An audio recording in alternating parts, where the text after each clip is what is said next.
जी, आज हमारे पास जो टॉपिक है वो है जी कंडेंस फार्मूला। ठीक है जी, कंडेंस का लफ्ज़ी मतलब क्या होता है जी, इस हवाले से पहले हम बात करते हैं। कंडेंस का मतलब ये होता है कि किसी चीज़ को, कोई एक्सपेंड चीज़ है, कोई फैली हुई चीज़ है, उसको आप क्या करते हैं जी, क्लोज करते हैं, या जिसको हम कहते हैं जी सुकड़ना। ठीक है जी, किसी बड़ी सी चीज़ को आप क्या करते हैं जी, बंद कर देते हैं। जैसे एक लफ्ज़ है कि समंदर को कूजे के अंदर बंद कर देना। ठीक है जी, या कोई फैली हुई चीज़ है, ठीक है जी, कोई बड़ी चीज़ है, उसको आप क्या करते हैं, लिपेट करके किसी थैले के अंदर डाल देते हैं। तो इस तरह से ये क्या चीज़ बन जाती है, ये कंडेंस हो जाती है। ठीक है जी, जिसको एक्सपेंड हम कहते हैं, जो चीज़ फैली हुई हो। और ये जो इसको क्या कहते हैं जी, इसको कहते हैं सुकड़ जाना। ठीक है जी, कंडेंस फार्मूला। ठीक है जी, कोई भी चीज़ जो कि फैली हुई फॉर्म के अंदर होगी उसको हम क्या करेंगे, शॉर्ट फॉर्म के अंदर लिखेंगे। ये लफ्ज़ हमारे जहन में आ गया जी। अगर इसको हम क्या करें जी, SHORT यहाँ पे मैं लिख देता हूँ कि कोई फैली हुई चीज़ है तो उसको अगर हम शॉर्ट फॉर्म के अंदर लिखेंगे, यानी उसको सुकड़ा कर लिखेंगे, तो उसको क्या कहेंगे जी, वो कौन सा फार्मूला हो जाएगा, कंडेंस फार्मूला हो जाए। फार्मूला क्या है, फार्मूला को अगर मैं डिफाइन करूँ, फार्मूला हम कहते हैं जी किसी चीज़ को सिंबल्स, ठीक है जी, सिंबॉलिक फॉर्म के अंदर किसी भी चीज़ को रिप्रेजेंट करने को सिंबॉलिक फॉर्म यहाँ पे लिख देता हूँ। ठीक है जी, सिंबॉलिक फॉर्म को अगर हम किसी भी चीज़ को सिंबॉलिक फॉर्म के अंदर रिप्रेजेंट कर रहे हैं तो उसको क्या कहेंगे, फार्मूला कहेंगे।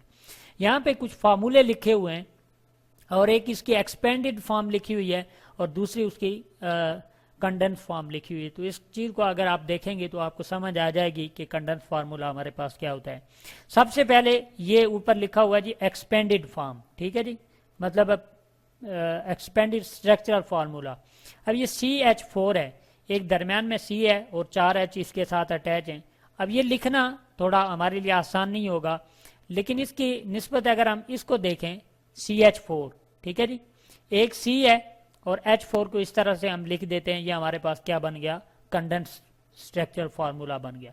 इसी तरह से यहाँ पे इस फार्मूले के अंदर हमारे पास क्या है, 2 कार्बन है, एक यहाँ पे है, एक यहाँ पे मौजूद है, 2 कार्बन है और इसके साथ 3 हाइड्रोजन है।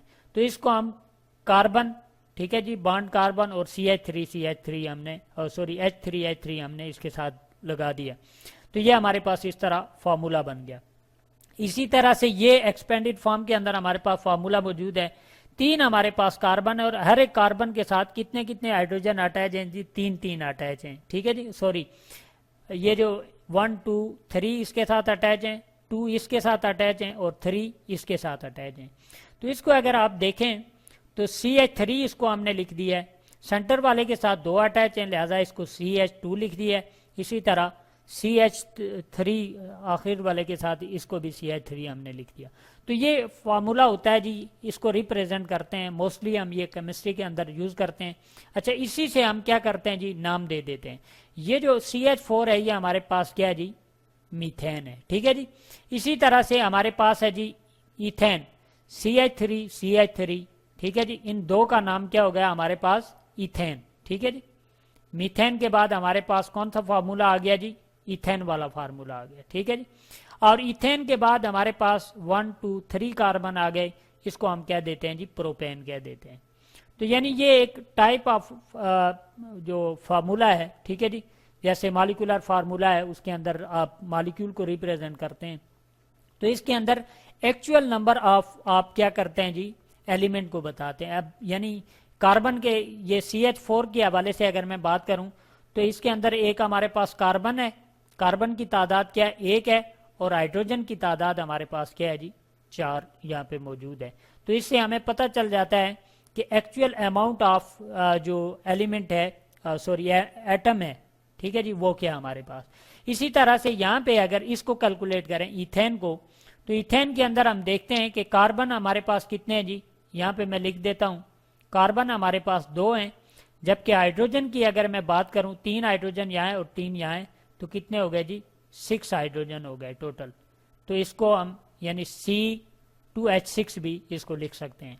इसी तरह अगर प्रोपेन की बात की जाए तो इसके अंदर आप देखें कितने हमारे पास कार्बन है। ठीक है जी, कार्बन को मैं यहाँ पे रिप्रेजेंट करता हूँ, 3 मेरे पास कार्बन है और हाइड्रोजन गिने जी 3 ये और 3 6 और 2 8। तो ये हमारे पास कितने जी, हाइड्रोजन यहाँ पे हमारे पास 8 हैं।